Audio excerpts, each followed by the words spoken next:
a lot of power is thinking ahead, 2 or 3 moves ahead. And in order to think several moves in advance, you know what your intentions are. You know where you're going to go in 6 months, right? And so you have to have a vision of where you're headed, but you have to keep everybody else in the dark so that they can't predict what's happening next. So part of concealing intentions, part of business, part of power is the ability to think strategically, to think in advance, to think several moves in advance. And that means having intentions, having moves that you've planned out, but you want to keep other people on their heels. They don't know where you're going to go next. Talking less creates an aura of power. It makes you look larger than you actually are. It makes you make people think he's mysterious, he or she's mysterious. When you talk a lot, I don't know if you've noticed this, but people who talk a lot, there's something insecure about them. If you can't control your own mouth, if you can't control that, then what can you control? You can't control your emotions. You can't control your behavior. It signals weakness and insecurity. Whereas talking less, you're not going to say something stupid. And then when you do speak, it's going to carry a lot of weight. Down to the baseline of every human being, we're all actors. Some are good actors, some act more, some are bad actors.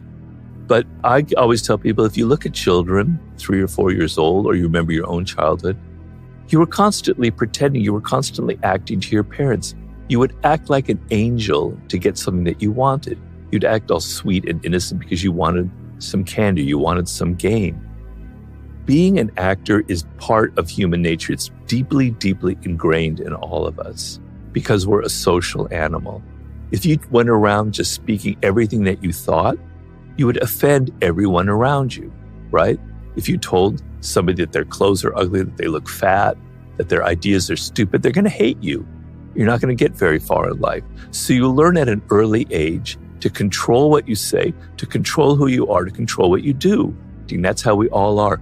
We're different in front of our father than we are with our friends, right? So get over this notion that we can all just hang out and just be who we are.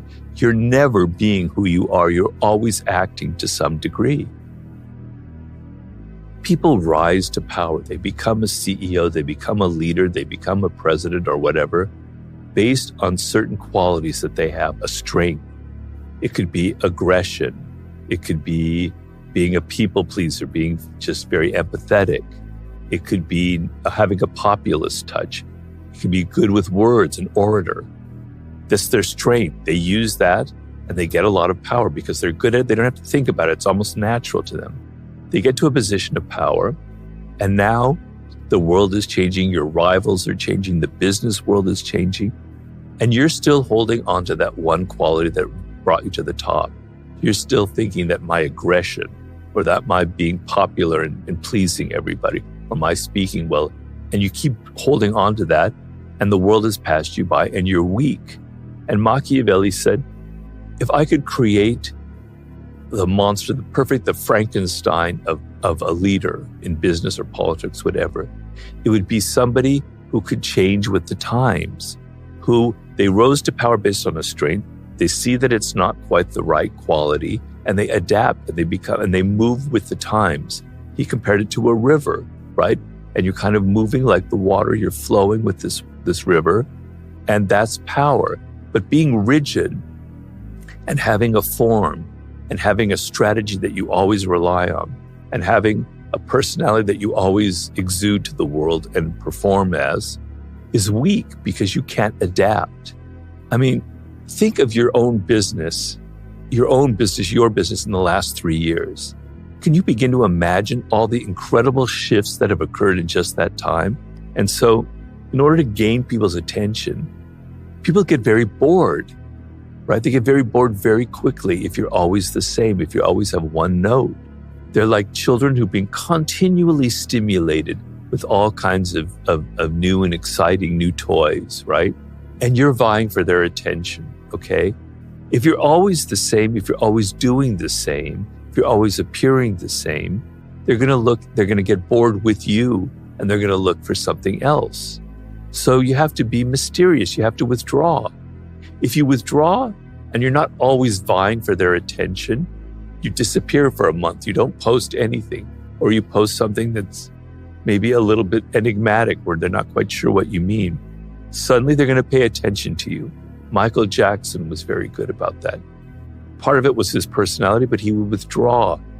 People don't understand Michael Jackson was a real kind of power person. He really is interested in the game of power. In fact, I've said this before in other podcasts, he had the 48 Laws of Power.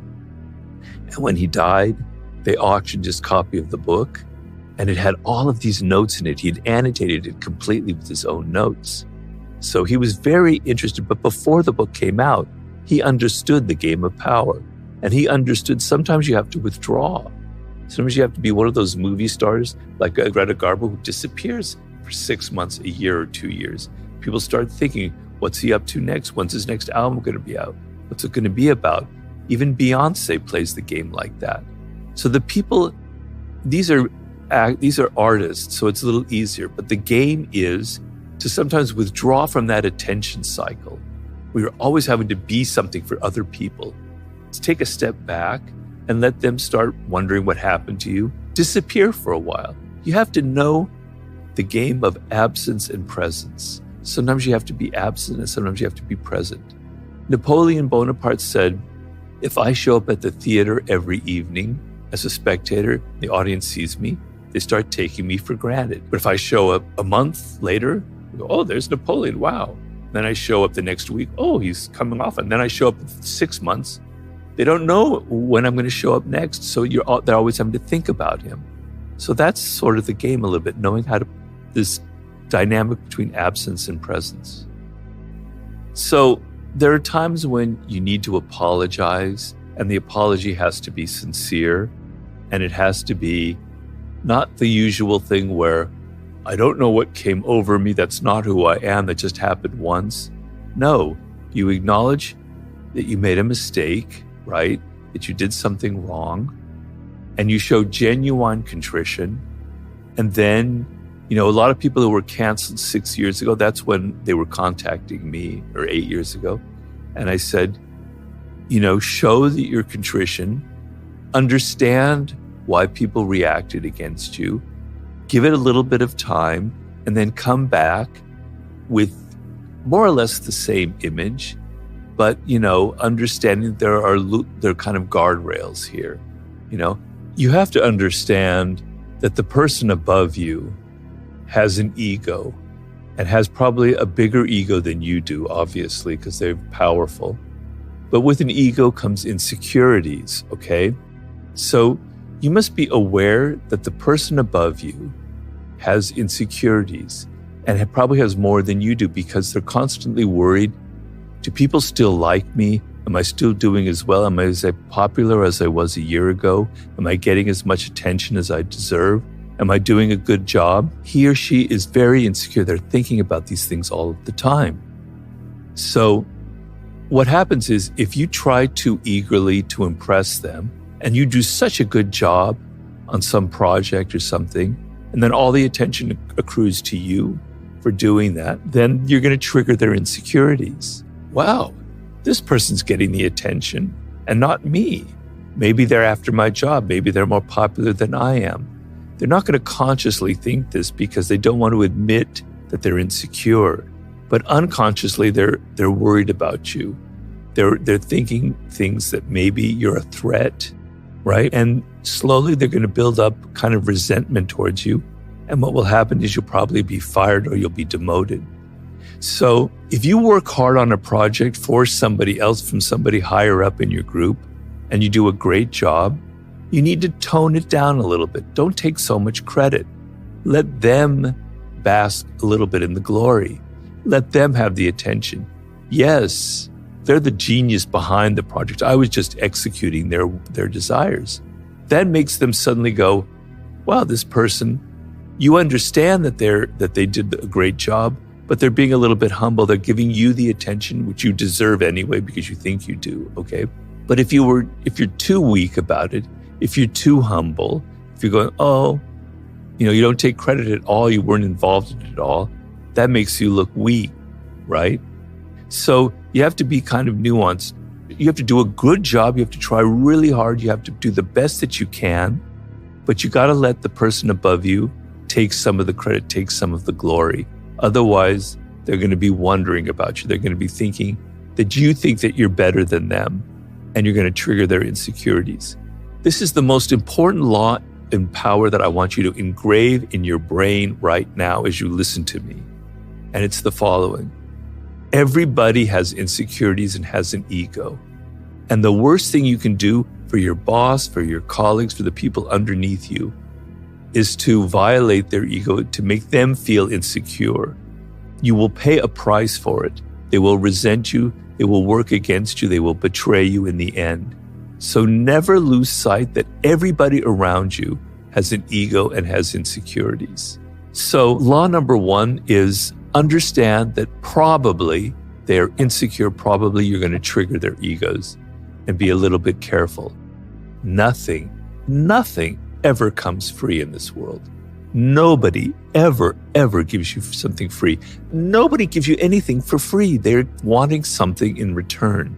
And it's a trick where they're thinking that if they offer their services for free, you're going to go, okay, that's great. And you're not going to pay attention to the fact that they're after something else from you, right? And so it's always better to pay people and pay them well for their services. So if you're generous with your money, if you show that you're not niggly, you're not a powerful person, feels confident in their wealth, feels confident in their resources, feel confident in the time that they have. And so they give that generously to other people. Being tight with your money, not wanting to pay your employees well, is a terrible, terrible quality, and it will bite you in the end. So I always tell you, maybe you don't give them credit for everything. Maybe you keep them a little bit on their toes, but you pay them well, right? You treat them well. They feel comfortable. They have